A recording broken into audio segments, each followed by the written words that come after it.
Shame on Hong Kong government! Shame on Hong Kong police! Shame on Hong Kong police! Shame on Communist China! Shame on Communist China! We are holding our events in Calgary with along with 7 cities in Canada.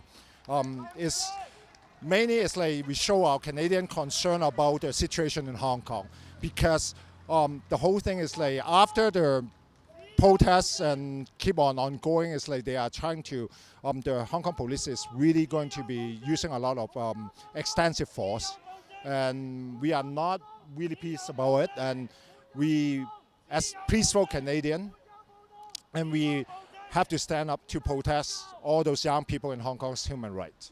What kicked off the protests was the fact that the Hong Kong government wanted to bring in a law that would allow extradition to mainland China. So this would basically obliterate the firewall between Hong Kong and China and expose anybody who comes through or is in Hong Kong to the mainland legal system.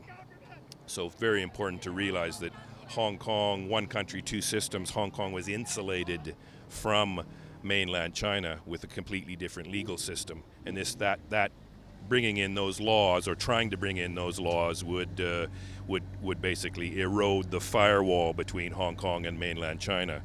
So that kicked it off, and now there's other things, bad governance, the lack of democracy in Hong Kong. They're all that's fired up the people to really say this is going to be the death knell for Hong Kong, and so that's really fired up the people. And then plus the fact, as Canadians, an example of that is our two Canadians who are basically kidnapped, don't have any protections, legal protections. That's the whole issue. That's the whole issue of why you wouldn't want to be extradited to China, is because you don't have those legal protections. So they're all woven together, and that's why people are protesting not only in Hong Kong, but now we see around the world. So it's very heartening to see a protest here in Calgary supporting what is now my hometown of Hong Kong. Because the two Canadians, they have been detained in China for 9 months, I remember, and without any prosecution or anything going on. So just like nobody can reach them. And we want to remind fellow Canadians that this is not only one incident. If we not stand up for ourselves, if we are not going to give pressure of the China government, and it is going to happen again.